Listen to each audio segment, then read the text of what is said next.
ಓಂ ನಮಃ ಶಿವಾಯ. ಸ್ವಾಮಿ ಕುಲಗಜ್ಜ. ನನ್ನೆಲ್ಲ ಪ್ರೀತಿ ವೀಕ್ಷಕರಿಗೆ ಶಿವಾಮಿ ಕನ್ನಡ ಆಧ್ಯಾತ್ಮಿಕ ಚಾನಲ್ಗೆ ಸ್ವಾಗತ. ನಮ್ಮ ಈಗ ಏನು ಸಂಬಂಧಗಳು ಅನ್ನೋದು ಇದೆ, ಅದಕ್ಕೂ ಹಿಂದಿನ ಜನ್ಮಕ್ಕೂ ಅಂದರೆ ಪೂರ್ವ ಜನ್ಮಕ್ಕೂ ಯಾವ ಥರ ನಂಟಿದೆ, ಆ ನಂಟು ಏನು, ಆ ನಂಟಿನ ಮುಖಾಂತರ ನಮಗೆ ಈ ಜನ್ಮದಲ್ಲಿ ಸಂಬಂಧಗಳು ಸಿಗುವಂಥದ್ದು, ಅದರ ಬಗ್ಗೆ ನಾನು ಡೀಟೇಲ್ ಆಗಿ ಒಂದು ಎಪಿಸೋಡಲ್ಲಿ ಆಗುವಂಥದ್ದಲ್ಲ, ಕೆಲವೊಂದು ಇದರಲ್ಲಿ ವಿಡಿಯೋ ಮಾಡ್ತೇನೆ ಅದ್ರ ಬಗ್ಗೆ ಡೀಟೇಲ್ ಆಗಿ. ಅದಕ್ಕೆ ಮುಂಚೆ ನಾನು ಚಾನಲನ್ನು ನೋಡ್ತಾ ಇದ್ದೀನಿ, ಸಬ್ಸ್ಕ್ರೈಬ್ ಮಾಡ್ತಾಯಿದ್ದೆ, ದಯವಿಟ್ಟು ಸಬ್ಸ್ಕ್ರೈಬ್ ಮಾಡಿದ್ರೆ ಮೇಲೆ ವಿಡಿಯೋ ಸಬ್ಸ್ಕ್ರಿಪ್ಷನ್ ಫ್ರೀ ಆಗಿರುತ್ತೆ. ಹಾಗೆಯೇ ವಿಡಿಯೋ ನೋಡೋದು ಮಾತ್ರ ಅಲ್ಲ, ಲೈಕ್ ಮಾಡೋದನ್ನು ಶೇರ್ ಮಾಡೋದನ್ನು ಮರಿಬೇಡಿ. ಹಾಗೆ ಬೆಲ್ ಐಕಾನ್ ಕ್ಲಿಕ್ ಮಾಡಿ ಆಲ್ ಅಂತ ಬರುತ್ತೆ, ಅದನ್ನು ಕ್ಲಿಕ್ ಮಾಡೋದು ಮರಿಬೇಡಿ. ಆಗ ನನ್ನೆಲ್ಲ ವಿಡಿಯೋ ನೋಟಿಫಿಕೇಷನ್ ನಿಮಗೆ ಸಿಗುವಂಥದ್ದು. ಆಧ್ಯಾತ್ಮಿಕ ಜ್ಯೋತಿಷಕ್ಕೆ ಸಂಬಂಧಪಟ್ಟ ವಿಡಿಯೋವನ್ನು ಹಾಕ್ತಾ ಇರ್ತೇನೆ. ಹಾಗೆ ನಿಮ್ಮ ಏನು ವೈಯಕ್ತಿಕ ಸಮಸ್ಯೆ ಇದು ಮುಕ್ತವಾಗಿ ಕಮೆಂಟ್ ಬಾಕ್ಸಲ್ಲಿ ಕಮೆಂಟ್ ಹಾಕಿ ರಾಶಿ ನಕ್ಷತ್ರ ತಿಳಿಸಿ, ಗೊತ್ತಿಲ್ಲ ಅಂದರೆ ಡೇಟ್ ಆಫ್ ಬರ್ತ್ ಹಾಕಿ ರಾಶಿ ನಕ್ಷತ್ರವನ್ನು ತಿಳಿಸಿ, ಹಾಗೆಯೇ ಸಮಸ್ಯೆಯನ್ನು ಕರೆಕ್ಟಾಗಿ ಬರೆದು ಕಳುಹಿಸಿ. ಯಾರು ಕರೆಕ್ಟಾಗಿ ಬರೆದು ಕಳಿಸ್ತಾರೆ ಖಂಡಿತವಾಗ್ಲೂ ಉತ್ತರಿಸ್ತೇನೆ. ಸೂಕ್ತ ಸುಲಭ ಪರಿಹಾರವನ್ನು ನಾನು ಅಲ್ಲೇ ಸೂಚಿಸ್ತೇನೆ. ಕೆಲವರಿಗೆ ರಾಶಿ ನಕ್ಷತ್ರ ಗೊತ್ತಿರೋದಿಲ್ಲ ಅಂಥವರು ಕೂಡ ಕೇಳ್ಬೋದು. ಖಂಡಿತವಾಗ್ಲೂ ರಾಶಿ ನಕ್ಷತ್ರ ಡೇಟ್ ಆಫ್ ಬರ್ತ್ ಹಾಕಿ ರಾಶಿ ನಕ್ಷತ್ರವನ್ನು ಗುರುತಿಸಿ ಹೇಳ್ತೇನೆ. ಆದರೆ ಅರ್ಧಂಬರ್ಧ ಸಮಸ್ಯೆ ಕಳಿಸೋದು ಅಥವಾ ಡೇಟ್ ಆಫ್ ಬರ್ತ್ ಅಥವಾ ಇದು ಏನು ಕೆಲವರು ಏನೂ ಹಾಕೋದಿಲ್ಲ, ಆ ಥರ ಇದ್ದರೆ ಖಂಡಿತವಾಗ್ಲೂ ಉತ್ತರಿಸೋಕ್ಕಾಗಲ್ಲ. ಸಮಯದ ಅಭಾವದಿಂದ ಸ್ವಲ್ಪ ಉತ್ತರ ಕೊಡುವಾಗ ಲೇಟ್ ಆಗೋದು, ಅದು ಪ್ರತಿಯೊಬ್ಬರಿಗೂ ಉತ್ತರ ಕೊಟ್ಟೆ ನಾನು ನಿಮ್ಮ ಜೊತೆ ಯಾವತ್ತೂ ಇರ್ತೇನೆ. ನಾನು ಬೇರೆ ಶಿವದೇವರ ಕುರುಗಜ್ಜ ದೈವದ ಆಶೀರ್ವಾದ ನನ್ನೆಲ್ಲ ಪ್ರೀತಿ ವೀಕ್ಷಕರ ಮೇಲೆ ಸದಾ ಇರುತ್ತೆ ಅಂತ ಹೇಳ್ತಾ, ನಾನು ಈಗಾಗಲೇ ಹೇಳಿದ್ದೇನೆ, ನನಗೆ ನನ್ನ ವಿಡಿಯೋವನ್ನು ನೋಡಿ ರೆಗ್ಯುಲರ್ ಆಗಿ ಮೆಸೇಜ್ ಮಾಡ್ತೀರಿ ಅಂತ. ಪಾಪ ತುಂಬ ಮಂದಿ ಇದ್ದಾರೆ, ಮಾಡ್ತಾರೆ ತುಂಬ ಮಂದಿ, ಆದರೆ ರೆಗ್ಯುಲರ್ ಆಗಿ ಹಾಕುವಂಥವರದ್ದು ನಾನು ವಾರಕ್ಕೊಮ್ಮೆ ಹೆಸರು ಹೇಳ್ತೇನೆ ಅಂತ ಖಂಡಿತವಾಗ್ಲೂ ಇವತ್ತು ಹೇಳ್ತೇನೆ. ಬಹುಶಃ ಅದು ಹೊಸ ವೀಕ್ಷಕರಿಗೆ ಏನು ಅಂತ ಆಗ್ಬೋದು, ಅವರು ಸ್ಕಿಪ್ ಮಾಡಿ ವಿಡಿಯೋನ ನೋಡ್ಬೋದು. ಅದು ಹೆಸರನ್ನು ಹೇಳ್ತಾ ಹೋಗ್ತೇನೆ. ವಸಂತಾಚಾರ್ಯ ಆಗಿರ್ಬೋದು, ಬಿಂದು ಭಾರತಿ ನನಗೆ ಮೆಸೇಜ್ ಮಾಡಿದ್ದು ನಿನ್ನೆ ನೋಡುವಾಗ ತುಂಬ ಭಾವುಕಳಾದೆ ಮಗಳೇ. ತುಂಬ ಖುಷಿಯಾಯಿತು. ಅಮ್ಮ ಅಂತ ಕರೆದು ಯಾವಾಗ ಪ್ರತಿದಿನವೂ ಮಾಡುವಂಥದ್ದು ಇದೆ ಅಲ್ವಾ, ತುಂಬ ಇಷ್ಟ ಆಗುತ್ತೆ ನನಗೆ. ಪರವಾಗಿಲ್ಲ, ನಾನು ಒಂದು ಎನಿಸಿದೆ, ನನಗೆ ನಾನು ಮಾಡಿದ್ದು ಸಾರ್ಥಕ. ಯಾವುದೇ ಫಲಾಪೇಕ್ಷೆ ಇಲ್ಲದೆ ಇದನ್ನೆಲ್ಲ ಮಾಡ್ತಾಯಿದ್ದೇನೆ. ಉತ್ತರ ಕೊಡುವುದಾಗಲಿ ನಿಮ್ಮ ಸಮಸ್ಯೆಗೆ ಅಥವಾ ಈ ವಿಡಿಯೋವನ್ನು ಯಾವುದೇ ಒಂದು ನನಗೆ ಏನೂ ಇಲ್ಲ, ಅದರಲ್ಲಿ ಲಾಭನೇ ಇಲ್ಲ ಅಂತ ಹೇಳ್ಬೋದು. ಬಟ್ ದೇವರ ಒಂದು ದಯೆ, ದೇವರ ಮಾರ್ಗದರ್ಶನದಲ್ಲೇ ಮಾಡ್ತಾಯಿದ್ದೇನೆ ಅನ್ನೋದು ಒಂದು ಖುಷಿ ಇದೆ. ಪರವಾಗಿಲ್ಲ, ನೀವು ಒಂದು ಇಷ್ಟಪಟ್ಟು ಅದನ್ನು ಇದು ಮಾಡ್ತೀರಲ್ವ, ಅಷ್ಟು ಸಾಕು ನನಗೆ. ತುಂಬ ಮಂದಿ ಮಾಡ್ತೀನಿ, ಆದರೆ ಇವರು ರೆಗ್ಯುಲರ್ ಆಗಿ ಮಾಡ್ತಾರೆ. ಮತ್ತು ನಾನು ನಂಬಿರುವ ಶಿವದೇವರ ಅಜ್ಜನ ಆಶೀರ್ವಾದ ಏನಿದೆ, ಕೊರಗಜ್ಜನ ಆಶೀರ್ವಾದ, ಅದು ಬಹುಶಃ ನನ್ನೆಲ್ಲ ಪ್ರೀತಿ ವೀಕ್ಷಕರ ಮೇಲೆ ಸದಾ ಇರುತ್ತೆ. ನನಗೆ ಖುಷಿ ಆಗೋದು ಮಾತ್ರ ಅಲ್ಲ, ಅವರಿಗೂ ಖುಷಿ ಆಗುತ್ತೆ. ನೀವು ಏನೋ ಮೆಸೇಜ್ ಮಾಡಿದರೆ ಅಟ್ಲೀಸ್ಟ್ ಓಂ ನಮಃ ಶಿವಾಯ ಅಂತ ಹಾಕ್ತೀರಿ.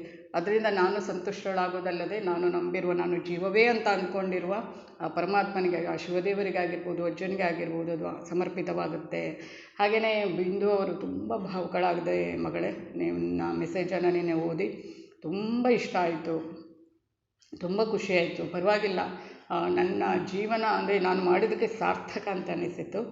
Thank you so much. ಮುಂದಿನ ದಿನಗಳು ಖಂಡಿತವಾಗ್ಲೂ ನಿಮ್ಮ ಹತ್ರ ಮಾತಾಡೋಕ್ಕೆ ನಾನು ನಂಬರು ತುಂಬ ಮಂದಿ ಕೇಳ್ತೀರಿ ವೀಕ್ಷಕರು, ನಂಬರ್ ನೀವು ಇದಕ್ಕೋಸ್ಕರ ಮಾಡಿ ಮಾತಾಡಬೇಕು, ನಮ್ಮ ಸಮಸ್ಯೆನ ನಿಮ್ಮ ಹತ್ರ ಮುಕ್ತವಾಗಿ ಹಂಚ್ಕೋಬೇಕು, ಆ ಥರ ಈ ಥರ ಅಂತ ತುಂಬ ಮಂದಿಯ ರಿಕ್ವೆಸ್ಟ್ ಇದೆ.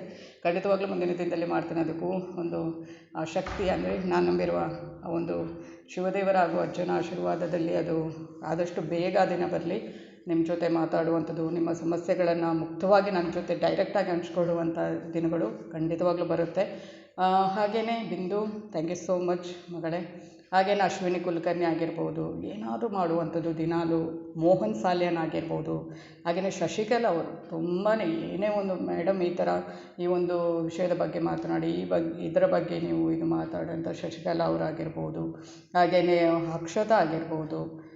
ಅಕ್ಷತಾ ಒಂದು ಎಷ್ಟೋ ಸಲ ಓಂ ನಮಃ ಶಿವ ಅಂತ ಬರೆದು ಕಳಿಸೋದಾಗಿರ್ಬೋದು, ಕಾಕ ಅಂತ.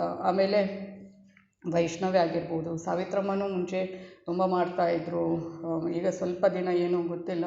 ಪಾಪ ತುಂಬ ನನ್ನ ವಿಡಿಯೋವನ್ನು ನೋಡಿ ಮೆಚ್ತಾಯಿದ್ರು. ತುಂಬ ಮಂದಿ ಮೆಚ್ತೀರಿ, ಆದರೆ ಇವರೆಲ್ಲ ದಿನಾಲೂ ಒಂದು ಸ್ಪಂದನೆ ಮಾಡುವಂಥದ್ದು. ಇವರಿಗೆಲ್ಲ ವಸಂತಾಚಾರ್ಯ, ಶಶಿಕಲಾ ಅವರು, ಬಿಂದು ಭಾರತಿ ಅವರು, ಅಕ್ಷತಾ ಆಗಿರ್ಬೋದು, ಅಶ್ವಿನಿ ಕುಲಕರ್ಣಿ ಆಗಿರ್ಬೋದು, ಮೋಹನ್ ಸಾಲ್ಯನ್ ಆಗಿರ್ಬೋದು, ವೈಷ್ಣವಿ ಆಗಿರ್ಬೋದು, ಈ ಥರ ತುಂಬ ಮಂದಿ ಮಾಡ್ತೀರಿ. ಖಂಡಿತವಾಗ್ಲೂ ಮುಂದಿನ ದಿನಗಳಲ್ಲಿ ವಾರಕ್ಕೊಂದು ಸಲ ಆದರೂ ನಾನು ಇವರನ್ನು ಜ್ಞಾಪಿಸಲೇಬೇಕು. ಯಾರು ನನಗೆ ರೆಗ್ಯುಲರ್ ಮೆಸೇಜ್ ಮಾಡ್ತೀರಿ ಅವರನ್ನು ಖಂಡಿತವಾಗ್ಲೂ ನಾನು ವಾರಕ್ಕೊಂದು ಸಲ ಆದರೂ ನಾನು ಹೇಳಲೇಬೇಕು. ಇದು ನನಗೆ ಅಂತ ಅಲ್ಲ, ನಾನು ನಂಬಿರುವ ದೇವರಿಗೆ ಸಮರ್ಪಿತವಾಗುವಂಥದ್ದು. ನನ್ನ ಶಿವದೇವರು ನನ್ನ ಏನು ಪ್ರಪಂಚ ಅಂತಲೇ ಅಂದ್ಕೊಂಡಿರೋ ಶಿವದೇವರಿಗೆ ಮತ್ತು ನನ್ನ ಅಜ್ಜನಿಗೆ, ಕೊರಗಜ್ಜನಿಗೆ. ಹಾಗೆ ಥ್ಯಾಂಕ್ ಯು ಸೋ ಮಚ್. ಪರವಾಗಿಲ್ಲ, ನನಗೆ ಏನು ಲಾಭ ಏನೂ ಇಲ್ಲ ಇದರಿಂದ, ಆದರೂ ನಿಮಗೆ ಒಂದು ಏನು ಅಪ್ರಿಷಿಯೇಟ್ ಮಾಡ್ತೀರಿ ಅದೇ ನನಗೆ ದೊಡ್ಡದು ಅಂತ ಅಂದ್ಕೊಂಡಿದ್ದೇನೆ. ನೋಡೋಣ, ಒಳ್ಳೆಯ ರೀತಿಯಲ್ಲಿ ಇನ್ನೂ ಆಗಲಿ ಅಂತ ಹಾರೈಸಿ ನನಗೆ. ಹಾಗೆ ನಾನು ಈಗಾಗಲೇ ಹೇಳಿದ್ದೇನೆ, ಹಿಂದಿನ ಜನ್ಮಕ್ಕೂ ಅಂದರೆ ನಮ್ಮ ಏನು ಸಂಬಂಧ ಇರುತ್ತೆ, ಅಪ್ಪ ಅಮ್ಮ, ಗಂಡ, ಅಕ್ಕ, ತಂಗಿ, ಅಣ್ಣ, ಏನೇ ಸಂಬಂಧ ಆಗಿರ್ಬೋದು, ಅದು ಹಿಂದಿನ ಜನ್ಮ ಏನಿರುತ್ತೆ, ನಮ್ಮ ಪೂರ್ವಜನ್ಮ, ಅದರ ಒಂದು ಏನಿರುತ್ತೆ, ಆ ಋಣಬಾಧೆ ಆಗಿರ್ಬೋದು ಅಥವಾ ಏನು ಒಳ್ಳೆಯದಾಗಿರ್ಬೋದು ಕೆಟ್ಟದಾಗಿರ್ಬೋದು, ಅದರ ಮೇಲೆ ಈ ಸಂಬಂಧಗಳು ಬಂದಿರುವಂಥದ್ದು. ನೀವು ನಂಬ್ತಿರೋ ಬಿಡ್ತಿರೋ, ನಮ್ಮನ್ನು ಸೃಷ್ಟಿ ಅಂದರೆ ನಾವು ಭೂಮಿ ಮೇಲೆ ಬರುವುದಕ್ಕಿಂತ ಮುಂಚೆ ದೇವರು ಕೇಳ್ತಾರಂತೆ. ಅಂದರೆ ನಾವು ಒಂದು ನಮಗೆ ಯಾರಿಗೂ ಕೆಟ್ಟದ್ದು ಮಾಡಿರ್ತೀವಿ, ಅವ್ರದ್ದು ಏನೋ ಇಲ್ಲದಿದ್ದರೂ ನಾವು ಕೆಟ್ಟದ್ದು ಮಾಡಿರ್ತೀವಿ, ಅಂಥವರು ಕೂಡ ನಮ್ಮ ಸಂಬಂಧಿಕರಾಗಿ ಬರುವಂಥದ್ದು. ಅದನ್ನು ತೀರಿಸೋಕೆ ನಾವೇನು ಅವರಿಗೆ ಮಾಡಿರ್ತೀವಿ ಕೆಟ್ಟದನ್ನು, ಅದಕ್ಕೆ ಈ ಜನ್ಮದಲ್ಲಿ ತೀರಿಸೋಕೆ ನಮ್ಮ ಅಣ್ಣನ ರೂಪದಲ್ಲಿಯೋ ತಮ್ಮನ ರೂಪದಲ್ಲಿಯೋ ಅಥವಾ ಇನ್ನೂ ಯಾವ ಸಂಬಂಧದ ರೂಪದಲ್ಲಿಯೋ ಬರುವಂಥದ್ದು. ಪ್ರತಿಯೊಂದು ಸಂಬಂಧಕ್ಕೂ ಏನಿದೆ, ನಂಟು ಇದೆ, ಹಿಂದಿನ ಜನ್ಮದ ನಂಟು ಇದೆ. ಇದನ್ನು ಡೀಟೇಲಾಗಿ ನಾನು ಮಾತಾಡ್ತೇನೆ, ಚಿಕ್ಕದಾಗಿ ಒಂದೇ ಇದರಲ್ಲಿ ಮಾತಾಡೋಕ್ಕಾಗಲ್ಲ. ಪ್ರತಿಯೊಂದು, ಈಗ ಯಾರೋ ನಮ್ಮನ್ನು ಬಿಟ್ಟು ಹೋಗ್ತಾರೆ ಅಥವಾ ನಮ್ಮನ್ನು ಬಿಟ್ಟು ಹೋಗ್ತಾರೆ, ಇಲ್ಲಾಂದರೆ ಅವರು ಏನು ಮರಣ ಹೊಂದ್ತಾರೆ ಅಂದರೆ ನಮಗೆ ಅವರಿಗೆ ಆ ಸಂಬಂಧ ಅನ್ನೋದು ಅಷ್ಟೇ ಇರುತ್ತೆ. ಅದಕ್ಕೆ ಆ ಥರ ಬಿಟ್ಟು ಹೋಗುವಂಥದ್ದು.